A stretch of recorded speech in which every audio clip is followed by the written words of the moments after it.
नमस्कार,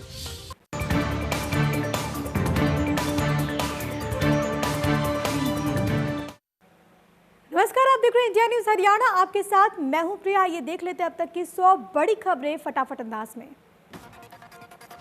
कुरुक्षेत्र में बीजेपी प्रदेशाध्यक्ष ओपी धानखड़ ने भद्रकाली मंदिर में मत्था टेक कर आशीर्वाद लिया। कृषि अध्यादेश को लेकर कहा कि अध्यादेश किसानों की आर्थिक आजादी में सहायक होंगे। फसल का एक एक दाना खरीदा जाएगा। ओपी धानखड़ ने कहा कि किसान अपनी फसलों की सीधी बिक्री भी कर सकते हैं और खरीद के लिए नियम बनाए गए हैं। किसानों को बरगलाने वाले सावधान रहें, क्योंकि पुरानी व्यवस्था बंद नहीं हो रही। झूठ बोलने वालों की पोल खुलेगी। ओपी धानखड़ ने गीता मनीषी महामंडलेश्वर स्वामी श्री ज्ञानानंद जी महाराज से मुलाकात की, जिसकी जानकारी उन्होंने ट्वीट कर दी। लिखा कि उनका सान्निध्य प्राप्त हुआ।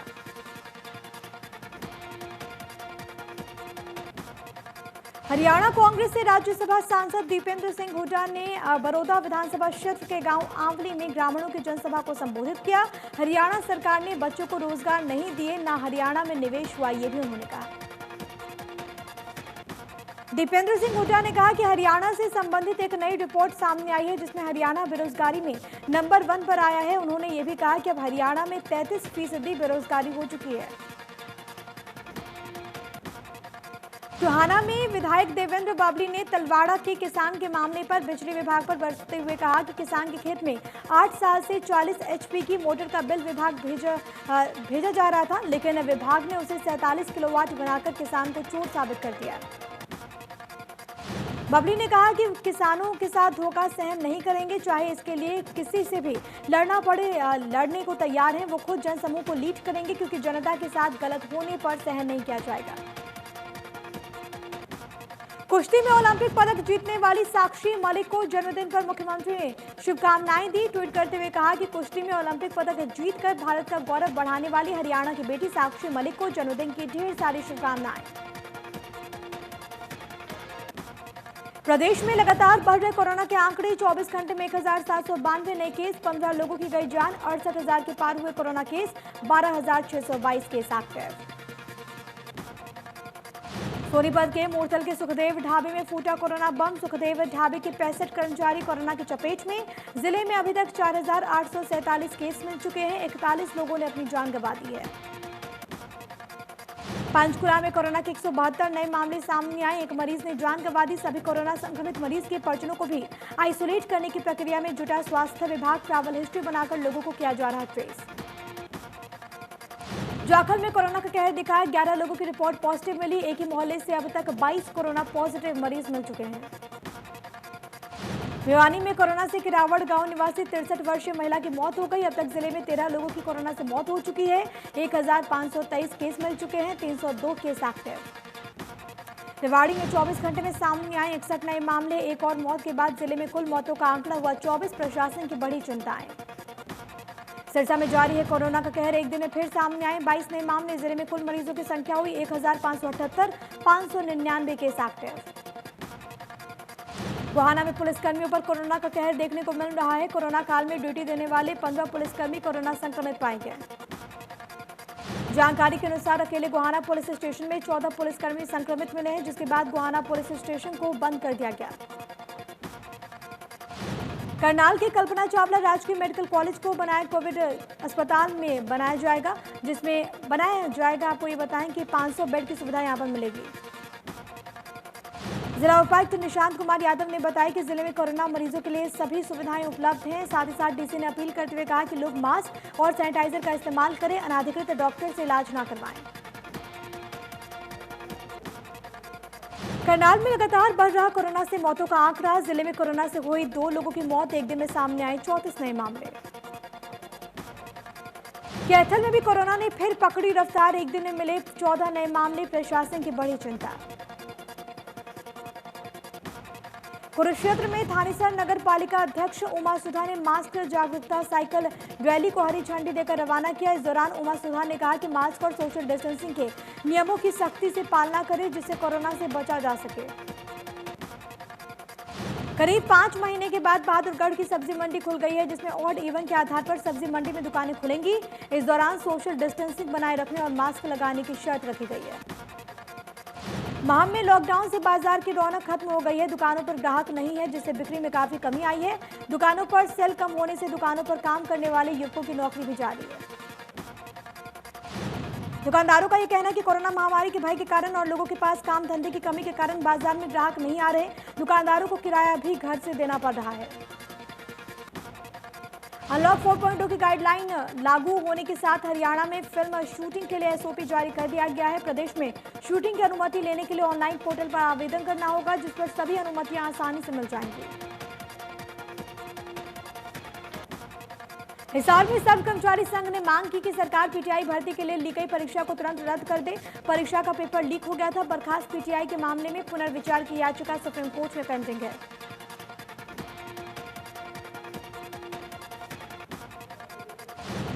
संघ के प्रदेशाध्यक्ष ने पीटीआई भर्ती परीक्षा के हाईकोर्ट के सिटिंग जज से जांच करवाने की मांग की। कहा कि जल्द ही सर्व कर्मचारी संघ कर्मचारियों से जुड़े बाकी मुद्दों को लेकर जन आंदोलन शुरू करने जा रहा है। सोनीपत में मुख्यमंत्री ओढ़म दस्ते ने नकली घी के गोदाम पर छापेमारी की। भारी मात्रा में नकली घी मिला। स्वास्थ्य विभाग की टीम को बुलाया गया, जांच शुरू। फरीदाबाद की पर्वतीय कॉलोनी में स्टेट क्राइम हेल्पलाइन की टीम ने छापेमारी करते हुए बाल मजदूरी कर रहे 7 बच्चों को मुक्त कराया। बच्चे पर्वतीय कॉलोनी इलाके में एक वर्कशॉप पर काम कर रहे थे। मामले की सूचना स्टेट क्राइम चाइल्ड हेल्पलाइन की टीम को मिली, जिसके बाद टीम ने छापेमारी करते हुए बच्चों को बाल मजदूरी करते हुए मुक्त कराया। पुलिस मामले के आगे की कार्रवाई में जुटी हुई है। पानीपत में हरियाणा टूरिज्म कॉम्प्लेक्स का निजीकरण करने का हरियाणा टूरिज्म संघ ने विरोध किया। टूरिज्म संघ के प्रदेश सचिव ने सरकार पर अपने चहेतों को कॉम्प्लेक्स देने की लगाए आरोप। प्रदेश सचिव ने कहा कि टूरिज्म कॉम्प्लेक्स केंद्र की प्रॉपर्टी है, सारा पैसा केंद्र को जाएगा, हरियाणा को कुछ नहीं मिलेगा। टूरिज्म संघ ने प्रदर्शन और पूंचरी विधायक के घर का घेराव करने की चेतावनी दी। फरीदाबाद में विभागों की लापरवाही का फायदा उठा रही है निजी toll collection company. Delhi Badarpur border पर पिछले 5 महीने से नहीं जमा कराए गए करीब 15 करोड़ रुपए। एनएचएआई और एसडीएमसी के बीच हुए करार के अनुसार रोजाना 9,20,000 रुपए एनएचएआई को टोल के रूप में देना होता है। निजी कंपनी रोजाना वाहनों से तो टोल वसूल रही है, लेकिन एनएचएआई को पैसा नहीं दिया गया। कोसली के गांव गोठरा टप्पा में जन स्वास्थ्य विभाग की ओर से बनाए जा रहे वाटर वर्कर्स में लापरवाही बरती जा रही है। घटिया निर्माण सामग्री से वाटर वर्कर्स का निर्माण हो रहा है। शिकायत के बाद भी अधिकारी मामले में लिपापोती कर रहे हैं। वाटर वर्क्स का निर्माण 2 साल से चल रहा है, जिसमें घटिया सामग्री लगाने पर गांव के सरपंच ने 2 बार काम बंद भी करवाया, लेकिन दोनों बार विभाग के अधिकारियों की मिलीभगत की वजह से काम फिर से शुरू करवा दिया गया। बहादुरगढ़ के सेक्टर 7 में बन रहे पार्क में घटिया निर्माण सामग्री का इस्तेमाल किया जा रहा है। फुटपाथ के लिए लगाई जा रही टाइल्स के नीचे सीमेंट, पत्थर और रेती का जो मिक्सचर डालना चाहिए वो नहीं डाला गया। सिर्फ पत्थर और रेती बिछाकर ही टाइलें लगाई जा रही है। नियम कायदों के हिसाब से पत्थर भी पूरा नहीं बिछाया जा रहा। लोगों का आरोप है कि ठेकेदार जानबूझकर सही मात्रा में निर्माण सामग्री का इस्तेमाल नहीं कर रहा। रेवाड़ी में साइबर क्राइम के बढ़ते ग्राफ को देखते हुए साइबर सेल पुलिस स्टेशन खोलने की तैयारी शुरू कर दी गई है, जिसके लिए विभाग जगह की तलाश में जुटा हुआ है। सब्जियों के दाम के साथ साथ अब दाल के दामों में भी बढ़ोतरी होने से आम लोगों पर महंगाई की मार पड़ रही है। आपको ये बताएं कि दाल के दामों में 5 से 15 रुपए किलो तक की बढ़ोतरी हुई है। हरियाणा में बिजली विभाग उपभोक्ता को बिल जमा करने के लिए एक और सुविधा दी है विभाग ने। अब उपभोक्ता अपना बिजली का बिल डाकघरों में जमा करवा सकेंगे। बता दें कि मौजूदा वक्त में पूरे हरियाणा में 60% से अधिक बिजली उपभोक्ता अपने बिजली बिलों का भुगतान ऑनलाइन कर रहे हैं। पलवल की मंडियों में कपास की आवक शुरू हो गई है। अभी तक मंडी में 536 क्विंटल कपास की खरीद की जा चुकी है। मंडी सुपरवाइजर राजेश कुमार ने बताया कि मंडी में नरमा कपास की खरीद अधिकतम मूल्य 4,350 रुपए प्रति क्विंटल और न्यूनतम मूल्य 2,700 रुपए प्रति क्विंटल रहा। भवानीखेड़ा के गांव सुमरा खेड़ा के किसानों ने तहसीलदार को कपास की फसलों की खराबी को लेकर ज्ञापन सौंपा। मांग की गई है कि खराब हुई फसलों का उन्हें गिरदावरी कर उचित मुआवजा दिया जाए। किसानों का कहना था कि उनकी कपास की फसल सफेद मक्खी बीमारी की वजह से लगभग 85 से 90% तक खराब हो चुकी है। तहसीलदार ने किसानों को आश्वासन दिया कि उनकी समस्या का समाधान किया जाएगा। सिरसा के नरमा कपास उत्पादक किसान इन समय संकट से जूझ रहे हैं। अज्ञात बीमारियों से नरमा कपास की करीब 80% फसल खराब हो गई है। किसानों ने सरकार से विशेष गिरदावरी करवाने की मांग की है। किसानों का कहना है कि पहले फसल काफी अच्छी थी, बाद में नमी की वजह और दूसरी बीमारियों से नरमा की फसल काली पड़नी शुरू हो गई। कोरोना संकट की वजह से बढ़े प्रीमियम के चलते वो बीमा भी नहीं करवा सकते। झज्जर के ग्वालीसन गांव में किसान जलभराव की समस्या को लेकर परेशान हैं। किसान जलभराव की समस्या को लेकर करीब 20 दिनों से लगातार शिकायतें कर रहे हैं, लेकिन समस्या दूर नहीं हो रही। किसानों ने बताया कि जिस ड्रेन के जरिए पानी निकलना है, उस ड्रेन पर रसूखदार ने अवैध कब्जा कर रखा है, जिसके चलते किसानों को खेतों का पानी निकालने में बहुत समस्या आती है। अधिकारी उन्हें खराब मोटर देकर चले जाते हैं। चरखी दादरी में रजिस्ट्री को लेकर हुई गड़बड़ी की जांच एसडीएम वीरेंद्र सिंह करेंगे। दरअसल आरटीआई एक्टिविस्ट राकेश चांदवास ने चरखी दादरी में रजिस्ट्रीज को लेकर गड़बड़ी की आशंका जताई थी। कैथल में बाला रोड पर दुकानों के सामने चालान काटने से दुकानदारों में भारी नाराजगी है। इससे नाराज दुकानदारों ने जाम लगाकर पुलिस को दुकानों की चाबियां देकर अपना विरोध जताया। दुकानदारों का कहना है कि पुलिसकर्मी दुकानों के सामने खड़े होकर चालान काटते हैं। वहीं सिविल लाइन थाना प्रभारी ने पुलिसकर्मियों को दुकानदारों से दूर रहकर चालान काटने की बात कही। बड़ौदा हल्के में होने वाले उपचुनाव से पहले सरकार ने कई गांवों में करोड़ों रुपए की लागत से विकास के कामों को शुरू करवा दिया है, जिसके लिए करीब 17 करोड़ रुपए की ग्रांट पहले ही की जा चुकी है। बड़ौदा में सड़कों से लेकर पीने का पानी, पार्कों की व्यवस्था, स्टेडियम का सुधार किया जाना है, जिन पर करीब 80 करोड़ रुपए का खर्च आएगा। इसके लिए पंचायत के प्रस्तावों का एस्टीमेट तैयार किया जा रहा है। पर्यावरण संरक्षण को लेकर सरकार ने नई पहल शुरू की है। भिवानी में इस कार्यक्रम की शुरुआत 5 सितंबर को शिक्षक दिवस के मौके पर होगी। अभियान के तहत विधानसभा क्षेत्र में तकरीबन 1 लाख पौधे लगाए जाएंगे।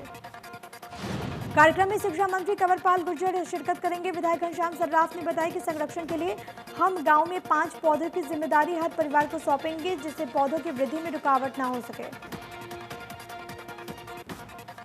कुरुक्षेत्र से नरवाना के बीच चलने वाले रेलवे लाइन को हाईटेक किया जाएगा। अगले 3 महीने से एडवांस सिग्नल प्रणाली में तब्दीली से किया जाएगा, जिससे समय की बचत होगी, दुर्घटनाओं में भी कमी आएगी। चंडीगढ़ में जीएसटी विभाग ने फर्जी कंपनी का पर्दाफाश किया। विभाग के अनुसार फर्जी कागजों के जरिए 69 फर्म बनाई गई, जिसके जरिए करीब 1100 करोड़ रुपए का घोटाला किया गया। विभाग से हुए खुलासे के मुताबिक सबसे ज्यादा फर्जी फर्म गुरुग्राम, फरीदाबाद, रोहतक और सोनीपत में बनाई गई। इन फर्मों के जरिए 78 अरब 65 करोड़ रुपए से अधिक का कारोबार दिखाकर सरकार से करोड़ों रुपए का इनपुट क्रेडिट लिया गया। सरकार से इनपुट क्रेडिट के रूप में लिए गए करोड़ों रुपए।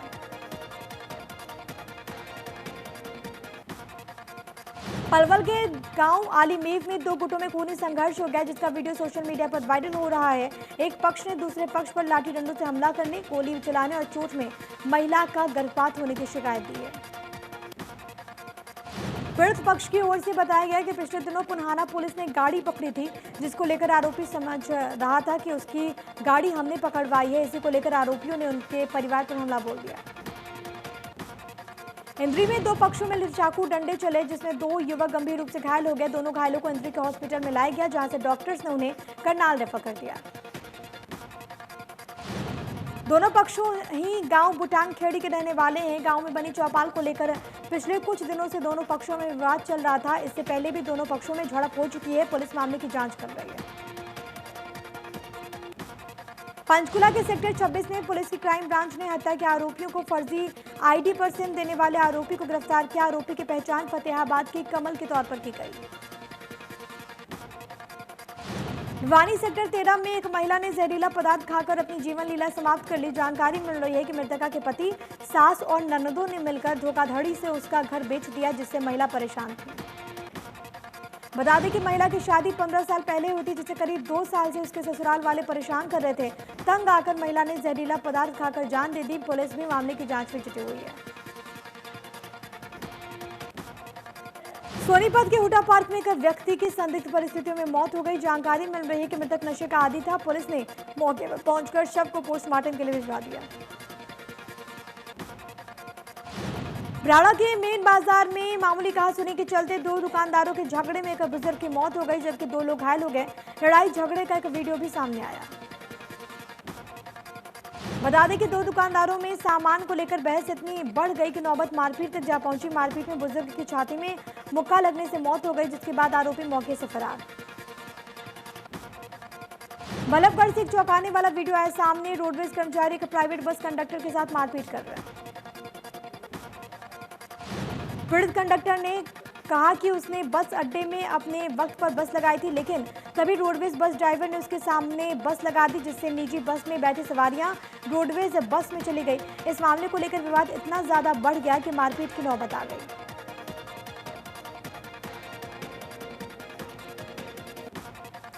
कैथल में पुलिस की सीआईए ब्रांच ने 50 लाख की फिरौती मांगने वाले 3 आरोपियों को गिरफ्तार किया। पुलिस ने आरोपियों से भारी मात्रा में असला भी बरामद किया। गुरुग्राम में फिर गोलीकांड। शराब ठेके पर काम करने वाले 2 युवकों के बीच रूट पर मारी गई गोली। एक की मौत, एक की हालत गंभीर। रात को बाइक से लौट रहे थे घर। आसाराम केस में मुख्य गवाह की शिकायत पर मानवाधिकार आयोग ने डीएसपी और एएसआई के खिलाफ जांच के आदेश दिए। दरअसल मुख्य गवाह महेंद्र चावला ने झूठी गवाही को लेकर शिकायत दी थी। इसकी जांच डीएसपी हेडक्वार्टर और एएसआई सनोली खुर्द ने की थी। गुरुग्राम में सुशांत लोक के बी ब्लॉक में झुग्गी में भीषण आग लग गई। आग इतनी भयंकर थी कि झुग्गी में सो रहे 3 लोग बुरी तरीके से झुलस गए। इलाज के लिए दिल्ली के सफदरजंग अस्पताल रेफर। बताया जा रहा है कि झुग्गी में आग शॉर्ट सर्किट की वजह से लगी। आग लगने की सूचना मिलने पर दमकल की टीम मौके पर पहुंची। आग पर पाया गया काबू। प्रधानमंत्री मोदी की पर्सनल वेबसाइट का ट्विटर अकाउंट हैक कर लिया गया, लेकिन कुछ ही देर में इसे सुधार भी दिया गया। ट्विटर की ओर से हैकिंग की बात को स्वीकार लिया गया है, वहीं कहा गया कि जांच जारी है। देश में कोरोना के नए केस का नया रिकॉर्ड एक दिन में सामने आए। 83,883 नए मामले। 24 घंटे में करीब 68,000 कोरोना मरीज रिकवर हुए। 1,000 से ज्यादा मरीजों की एक दिन में मौत। देश में कुल 38,53,000 से ज्यादा कोरोना संक्रमित केस। 8,13,000 से ज्यादा मरीजों का इलाज चल रहा है। 29,67,000 से ज्यादा मरीज रिकवर। 67,000 से ज्यादा मरीजों की मौत। महाराष्ट्र में भी रिकॉर्ड 17,000 से ज्यादा नए मामले आए सामने। 8,25,000 से ज्यादा कुल कोरोना केस। 2 लाख से ज्यादा कोरोना केस इस वक्त एक्टिव। 25,000 से ज्यादा मौतें। आंध्र प्रदेश में 10,000 से ज्यादा नए कोरोना मामले आए सामने। 4,55,000 से ज्यादा कुल कोरोना के केस। 1 लाख से ज्यादा केस इस वक्त एक्टिव। 4,000 से ज्यादा मौतें। तमिलनाडु में 6,000 से ज्यादा नए मामले आए सामने। 4,39,000 से ज्यादा टोटल केस हो चुके हैं। 52,000 से ज्यादा केस इस वक्त एक्टिव हैं। 7,500 से ज्यादा लोगों ने जान गंवा दी है। यूपी में एक दिन में 5,500 से ज्यादा नए मामले आए सामने। 2,41,000 से ज्यादा कुल केस हो चुके हैं। 56,500 कोरोना मरीजों का इलाज चल रहा है। 3,500 से ज्यादा मौतें। दिल्ली में फिर बढ़ी कोरोना की स्पीड। एक दिन में सामने आए 2,000 से ज्यादा नए मामले। 1,80,000 के करीब कुल कोरोना केस। 16,000 से ज्यादा केस इस वक्त एक्टिव। 4,500 से ज्यादा लोगों ने जान गंवा दी। अजय देवगन जल्द वेब सीरीज में नजर आने वाले हैं। Ajay Devgan British TV series Luther के हिंदी रीमेक में मुख्य भूमिका निभाएंगे। वेब सीरीज डिजिटल प्लेटफॉर्म पर रिलीज होगी। विवेक ओबराय गुरुवार को अपना 44वां बर्थडे सेलिब्रेट कर रहे हैं। विवेक ओबराय ने फिल्म कंपनी से बॉलीवुड में डेब्यू किया था। विवेक अपनी दमदार एक्टिंग के लिए जाने जाते हैं। साथिया, मस्ती, युवा, शूट आउट एट लोखंडवाला जैसी फिल्मों में विवेक ओबराय ने शानदार अभिनय किया है। Comedy show Gangs of Filmistan के सेट से सुनील ग्रोवर का एक वीडियो इंटरनेट पर छाया हुआ है। वीडियो में सुनील ग्रोवर शाहरुख खान की एक्टिंग करते हुए नजर आते हैं। सुनील ग्रोवर ने वीडियो को अपने इंस्टाग्राम अकाउंट पर शेयर किया। फिल्म आदि पुरुष में सैफ अली खान विलेन लंकेश के रोल में दिखाई देंगे। करीना कपूर ने इंस्टाग्राम अकाउंट पर आदि पुरुष का नया पोस्टर शेयर किया।